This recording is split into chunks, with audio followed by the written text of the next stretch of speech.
Hey everyone, welcome back to HawkStack channel, your one-stop channel for everything Linux and Red Hat related. In today's video, we are diving deep into an essential Linux skill every RHEL user must master: reading and understanding man pages. Whether you are preparing for RHCSA or trying to troubleshoot the command line, the man command is your built-in Linux guide. So stay tuned and for hidden tips and shortcuts. So let's begin. So the man command stands for manual. It displays the user manual for any command that we can run on the terminal. Think of it as the online help document for Linux. So to just get started with manual command or the man command, just type in man and then the command that you want to read the manual for. So let's read the manual for ls command. So if I just type in ls, it is going to give me the manual file that is there. So I can scroll it using arrow keys or my mouse using up and down, and this is sectioned into a lot of it is sectioned out. So we'll go through each of these sections, right? So first we have the name. This gives me the short description of the command and what it is going to do. Next we have the synopsis. This is going to give me the syntax in which the command is supposed to be used. Then we have a description which gives me the detailed description of what the command is actually used for, and if the description is short, it also includes options. Otherwise we will also have a separate options uh, section here. Then we'll have the author.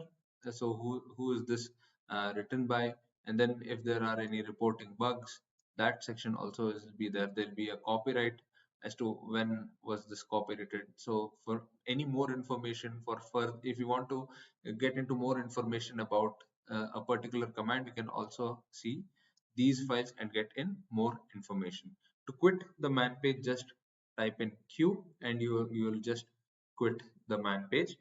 So that's about the small anatomy of our man page, as we can call it. So is that all? No, not at all. So we can so there is also a way, like reading a whole man page becomes too tedious, right? If you want to specifically find something inside our man page, so that also can be done. So just type in, let's do for a different command. Let's type in man and I'm going to type in cp for my copy command. So here to find, let me find for the term recursive.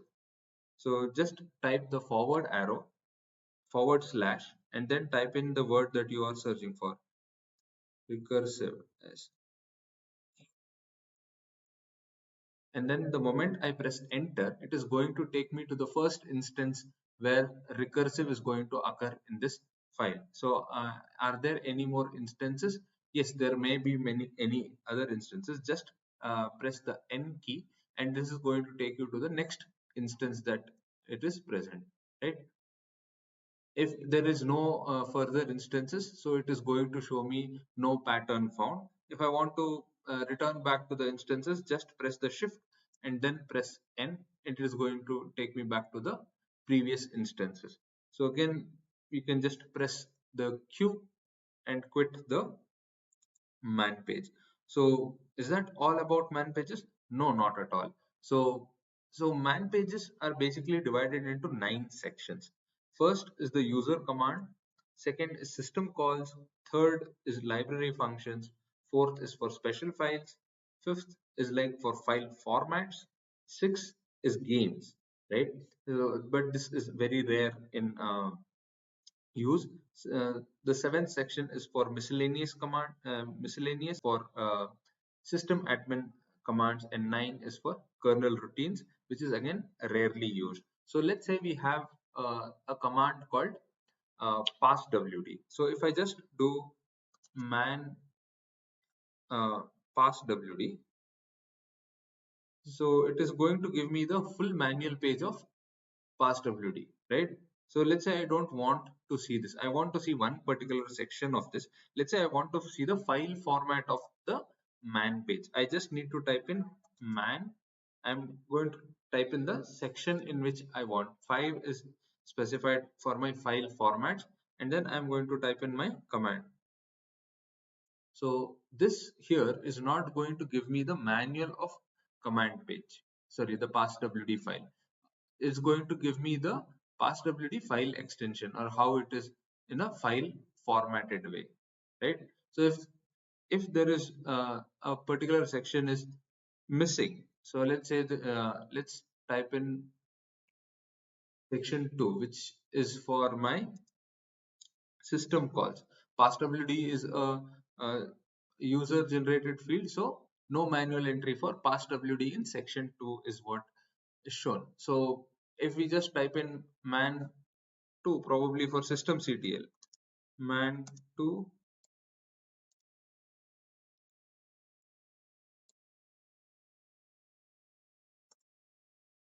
again there is no manual entry for system CTL, right? So we can, if you want to find out for other formats, you can just type in the number in which in the section number of the uh, command, and then you will be able to get it. So that's how you can format or see the man pages efficiently. So are these the only commands that we have in RHEL or Linux to see around to get more information about commands? No, there is one more command called as what is. So there's no gap between what and is. So there is this what is command, and just type in the command that you want to find. This is going to give you a simple one line description,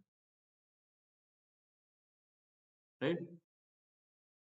So this is going to give you a simple one line description. You also have your info command,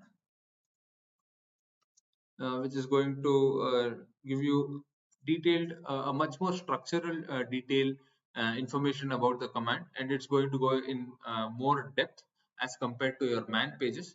So, but there's one thing that is there, it's more like a scroll. So you don't know whether you are actually scrolling up or scrolling down, right? So it's not as user friendly as the man page that you have. Again, you can just press in Q to quit.